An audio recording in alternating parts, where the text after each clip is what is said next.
গভীর নিম্নচাপ, তার জেরে অবিরাম বৃষ্টি দক্ষিণবঙ্গের জেলার পর জেলায়। কলকাতা সহ দক্ষিণবঙ্গের একাধিক জেলা বিপর্যস্ত হয়ে পড়েছে গত কয়েকদিনের এই বৃষ্টিতে। একটা বড় অংশে লাগাতার বৃষ্টির জেরে ভয়াবহ হয়ে উঠছে পরিস্থিতি। আজ কি আরও বাড়বে বৃষ্টি? কেমন থাকবে আজও আগামী কয়েকদিনে দুই বঙ্গের আবহাওয়া? কি রয়েছে সতর্কতা? দেখে নিন বিস্তারিত। আবহাওয়া দপ্তর সূত্রের খবর, আজ থেকেই বৃষ্টির দাপট কমতে চলেছে দক্ষিণবঙ্গে। ভারী বৃষ্টির আর তেমন সম্ভাবনা নেই, তবে বজ্র বিদ্যুৎ সহ হালকা থেকে মাঝারি বৃষ্টিপাত এখনও জারি থাকবে।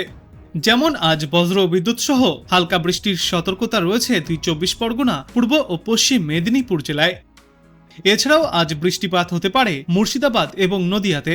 ভিজতে পারে কলকাতা, পুরুলিয়া, পশ্চিম বর্ধমান, বীরভূম, বাঁকুড়া, পূর্ব বর্ধমান এবং হুগলি জেলাও। তবে ভারী বৃষ্টির সম্ভাবনা নেই।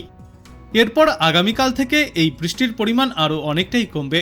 আগামীকাল দক্ষিণবঙ্গের কোথাও বৃষ্টির সতর্কতা নেই এবং তারপর মঙ্গলবার অধিক বৃষ্টির সম্ভাবনা রয়েছে পশ্চিম বর্ধমান, বীরভূম ও মুর্শিদাবাদ, পুরুলিয়ার কিছু অংশে। ওই দিন ভারী বর্ষণও হতে পারে। আজ কলকাতায় বজ্র বিদ্যুৎ সহ হালকা থেকে মাঝারি বর্ষণের পূর্বাভাস রয়েছে। তিলোত্তমায় আজ সর্বোচ্চ তাপমাত্রা থাকবে 33 ডিগ্রি সেলসিয়াসের আশেপাশে। আপাতত বিক্ষিপ্তভাবে বজ্র বিদ্যুৎ সহ হালকা থেকে মাঝারি বৃষ্টি চলবে আগামী বুধবার পর্যন্ত। কলকাতা সহ দক্ষিণবঙ্গের আরও বেশ কয়েকটি জেলায় আগামী বুধবার পর্যন্ত এই বৃষ্টিপাত জারি থাকবে। দক্ষিণবঙ্গের পাশাপাশি উত্তরবঙ্গেও আজ বৃষ্টির পূর্বাভাস রয়েছে। উত্তরবঙ্গে কোচবিহার, আলিপুরদুয়ার এবং কালিম্পং জেলায় বৃষ্টি চলবে। এই সমস্ত জেলাগুলিতে আজ ভারী থেকে অতি ভারী বৃষ্টিপাত হতে পারে এবং তারপর আগামীকাল ভারী বৃষ্টির সতর্কতা থাকছে দার্জিলিং, জলপাইগুড়ি, কালিম্পং, কোচবিহার এবং আলিপুরদুয়ারে। আজকের তুলনায় আগামীকাল থেকে উত্তরবঙ্গের জেলাগুলিতে এই বৃষ্টির সম্ভাবনা আরও অনেকটাই বাড়তে পারে। আগামীকাল ভারী থেকে অতি ভারী বৃষ্টি চলবে উত্তরবঙ্গের ওপরের দিকের 5 জেলায়। এবার চলুন আমরা আবহাওয়া মানচিত্রের মাধ্যমে দেখে নেই গুরুত্বপূর্ণ আবহাওয়ার পূর্বাভাস। এরপর আমরা দেখব পশ্চিমবঙ্গের আবহাওয়া মানচিত্রের মাধ্যমে কোনো সতর্কবার্তা জারি করা হয়েছে কিনা। এখানে আমরা দেখতে পাচ্ছি যে পশ্চিমবঙ্গের একাধিক জেলার জন্যই আজ কিন্তু সতর্কতা জারি করা হয়েছে। যেমন এই বিশেষ করে আলিপুরদুয়ার জেলার জন্য লাল সতর্কতা জারি করা হয়েছে। বলা হচ্ছে যেখানে ভারী থেকে অতি ভারী বৃষ্টি হতে পারে বজ্র বিদ্যুৎ সহ, তাই এখানে থাকছে আজ লাল সতর্কতা। এরপর বাদবাকি এই 4টি জেলাতে উত্তরবঙ্গে আজ ভারী থেকে অতি ভারী বৃষ্টি হতে পারে, তাই এখানে জারি থাকছে হলুদ সতর্কতা। উত্তরবঙ্গের নিচের দিকের 3 জেলাতেও ভারী থেকে অতি ভারী বৃষ্টির জেরে হলুদ সতর্কতা জারি করা হয়েছে।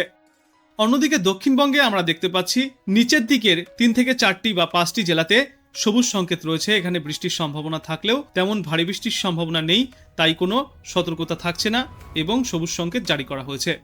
তবে বাদবাকি দক্ষিণবঙ্গের এলাকাগুলিতে ভারী থেকে অতি ভারী বৃষ্টির জেরে হলুদ সতর্কতা জারি করা হয়েছে, যার মধ্যে থাকছে উত্তর 24 পরগনা, দক্ষিণ 24 পরগনা, তারপর হুগলি, নদিয়া, 2 বর্ধমান, ঝাড়গ্রাম, পুরুলিয়া, বাঁকুড়া, বীরভূম এবং মুর্শিদাবাদ জেলা।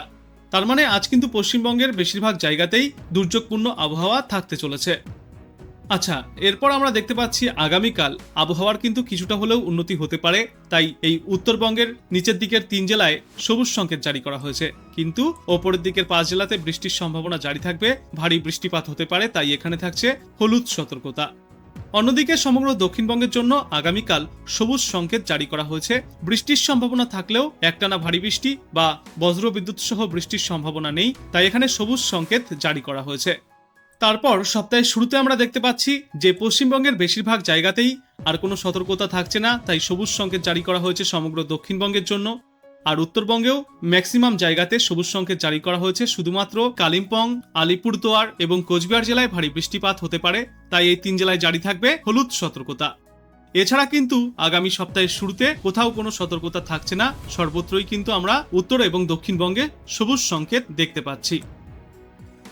তো আপনি কোথা থেকে দেখছেন এই আবহাওয়ার পূর্বাভাস এবং সেখানে কেমন রয়েছে আবহাওয়া, অবশ্যই কমেন্ট করে জানাবেন। ভিডিওটায় একটি লাইক করবেন আর পরবর্তীতে এমনই গুরুত্বপূর্ণ খবরগুলিকে সবার আগে দেখতে এই চ্যানেলটাকে অবশ্যই সাবস্ক্রাইব করবেন।